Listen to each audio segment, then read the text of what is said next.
Task ఇచ్చారా ఈ ఈ పని అంతా యాంటీ జగన్మోహన్ రెడ్డి క్యాంపెయిన్ చేయండి వెంకటేశ్వర గారు, యాజ్ ఇట్ ఈస్గా టీడీపీ చేస్తే జనం నమ్మట్లేదు, మీరు క్రెడిబుల్ ఆఫీసర్ కదా, మీరు చేస్తే బాగుంటుంది, ఒక 6 నెలల అయిన తర్వాత మిమ్మల్ని పార్టీలోకి తీసుకుంటాం నిదానంగానే ఏమన్నా ఇచ్చారా మీకు ఆఫర్ ఇచ్చారా? నేనేమన్నా లేదండి, అదేం కాదు. అలా అనుకుంటే పోలీస్ హౌసింగ్ కార్పొరేషన్ చైర్మన్గా ఎందుకు వద్దన్నారు? మీకు నచ్చలేదు అది? నో, నా ప్రయారిటీ అది కాదు. అదేం తప్పులేదు, అదేమి చిన్న ఉద్యోగమనో ఇంకోటనో కాదు. Did you inform the chief minister అండి, నాకు ఇది నచ్చలేదండి, నేను తీసుకోవట్లేదని చెప్పారు మీరు? లేదు. Neither you have denied Nar you have given your acceptance. రెండు చేయాల. మీ డిసెంట్ ఏమన్నా ఆయనకి కమ్యూనికేట్ అయిందా? ఏందో అసంతృప్తిగా ఉన్నారు? అసలు మాట్లాడుకోవట్లేదు ఈ మధ్యకాలంలో మీరు? పద్దాకా మాట్లాడడానికి అంటే ఎప్పుడన్నా అండి, ఇప్పుడు నేను ఈ టాస్క్ మీద వెళ్తున్నాను, మీరేమంటారు సీఎం గారు, నేను ఇప్పుడు మీరైతే షీల్డ్, చంద్రబాబు గారికి ఏబీవీ ఒక పెద్ద షీల్డ్, యుద్ధానికి వెళ్ళినప్పుడు ఏబీవీ ఉన్నారు నా ముందర, కొన్నాళ్ళు ఈ జగన్మోహన్ రెడ్డి యాంటీ జగన్మోహన్ రెడ్డి క్యాంపెయిన్ ఆయన నడిపేస్తాడు. మీరు నన్ను అనవసరంగా ఎలివేట్ చేస్తున్నట్టున్నారు. అంత సీన్ ఏమి ఉండదు. ఆయనకుండే సరంజామా ఆయనకుంటుంది.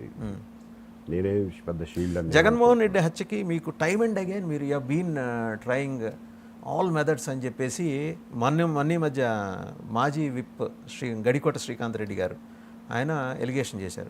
మీరు కూడా ఇమీడియట్గా ట్విట్టర్లో ఛాలెంజ్ చేశారు, I'm ready for a debate అని. Ready for an open debate. మీరు అడిగారు, చెప్పాను. అలాగే ఎవరు అడిగినా చెప్తాను. ఎందుకని అసలు జగన్మోహన్ రెడ్డి హత్యకు కుట్ర పన్నాల్సిన అవసరం మీకేం వచ్చింది సార్? మీరేమి ఆయన మాటలు మీరు కూడా నమ్మారా? లేదు, ఆయన అంటున్న మాట పాపం ఆయన ఏదో ఆయన తిప్పల ఆయనకి ఏదో చెప్పుంటారు. ఇదే ప్రెస్ మీట్ సారాంశం అంటే చెప్పారు ఆయన. I don't think even they will not believe that. దానికి వాళ్ళు చెప్పిన కారణం ఏంటంటే కోడికత్తి శ్రీనుని కలవడం మహాపాపం అన్నట్టుగా మాట్లాడుతుంది. దట్స్ నాట్ ఫెయిర్ కదా. ఇప్పుడు ఒకటి సార్ టెక్నికల్ పాయింట్, అంటే లీగల్గా యూఆర్ మోర్ అవేర్ దాని మీ, ఎందుకంటే కేసు కోర్టులో ఉంది, కేసులో ఎక్యూజ్డ్ అతను, ఆ టైంలో మీరు ఇన్వెస్టిగేషన్కి హెడ్ మీరు ఒక రకంగా. ఇన్వెస్టిగేషన్ ప్రాసెస్ ఎన్ఐఏ దగ్గర ఉందండి, ఎన్ఐఏ దగ్గర ఉంది, పోనీ ఎన్ఐఏ దగ్గర ఉంది, మీరు your part of the entire episode, అంటే మీ మీద ఆరోపణలు వచ్చినాయి కాబట్టి దెన్ మీరు టెక్నికల్గా మీరు వెళ్ళి కలవటం అనేది ఎంతవరకు సమర్థనీయం అని మీరు అనుకుంటున్నారు? జగన్మోహన్ రెడ్డి గారి మీద ఎన్ని ఛార్జ్ షీట్లు లేవు, ఆయన ఎన్ని కేసుల్లో బెయిల్లో లేరు, ఆయన వెళ్ళి కలవకుండా ఎవరినన్నా ఆపుతున్నారా మీరు? అదే లాజిక్ సార్. జగన్మోహన్ రెడ్డి గారు పొలిటీషియన్, ఏబీవీ గారు కాదు కదా. మన అన్నింటికీ మించి మీరు ఆ కేసులో ఇన్వాల్వ్ అయి ఉన్నారు, అంటే వాళ్ళు చేసిన ఎలిగేషన్ ప్రకారం ఇన్వాల్వ్ అయి ఉన్నారు. ఉన్నప్పుడు టెక్నికల్గా వాళ్ళు దే ఆర్ రైజింగ్ అబ్జెక్షన్. కేసు విచారణలో ఉండగా ఏబీవీ గారు ఆరోపణ ఎదుర్కొంటే ఏబీవీ గారు వెళ్ళి ఎలా కలుస్తారు అని. కేసు విచారణ చేయమని మేము అడిగేది కూడా. కాకపోతే ఈ లోపల ముందు అతను అదేనండి చెప్పేది, మీరు విచారణ జరగనివ్వరు, విచారణలో ఉంది కాబట్టి ఆ కుర్రాడిని ఎవరిని కలవనివ్వరు, ఈ లోపల వాడి జీవితం నాశనం అయిపోవడమేనా? ఇందులో ఏమన్నా మానవత్వం ఉందా? చట్టాలు పక్కన పెట్టండి. I don't think I have done anything illegal. చట్ట ప్రకారం వెళ్ళారు మీరు? చట్ట ప్రకారమేనండి. చట్ట ప్రకారం ఏ చట్టము మిమ్మల్ని ఆపదు ఒక బాధితుడిని కలుసుకోవడానికి. నా దృష్టిలో వాడు బాధితుడు, చేసిన తప్పుకి సరిపడిన దానికంటే ఎక్కువ శిక్ష అనుభవించాడు. సో టు దట్ ఎక్స్టెంట్ అతను బాధితుడు ఈ రోజున.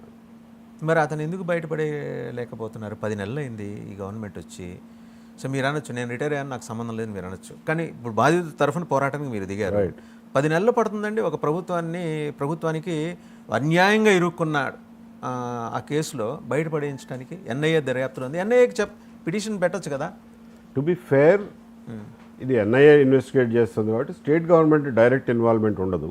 కానీ ఆ కుర్రాడు ఈ రాష్ట్రంలో ఒక పౌరుడు కాబట్టి అతన్ని ఆదుకోవడానికి ప్రభుత్వంలోనే కాకపోయినా బయట నుంచి అయినా ఎవరైనా సహాయం చేసి ఉండొచ్చు. అది కూడా అతనికి వాళ్ళకి కావాల్సింది ముఖ్యంగా కొంత ఆర్థిక సహాయం కావాలి, కొంత న్యాయ సహాయం కావాలి. మీరు న్యాయ సహాయం అయితే మీరు రెండు నేను ఆర్గనైజ్ చేయడానికి ట్రై చేస్తున్నాను.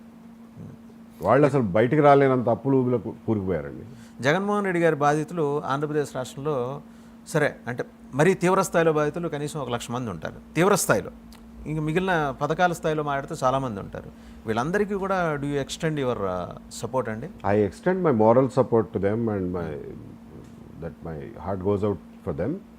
బట్ నేను ఎంతమందికి చేయగలను ఫిజికల్గా అంతమందికి చేస్తాను. And as we go on అందులో ఏదన్నా ఒక ప్రాసెస్ని బిల్డ్ చేసి ఒక స్ట్రక్చర్ని ఎవాల్వ్ చేసి నాలాగనే ఇంకొక 100 మందికి హెల్ప్ చేయడం మొదలెడితే ఏదో ఒక రోజుకి వాళ్ళని టు ఏ లార్జ్ ఎక్స్టెంట్ ఆదుకోగలమనే నమ్మకం ఉంది. Because society is capable of helping them out. You have to organise it.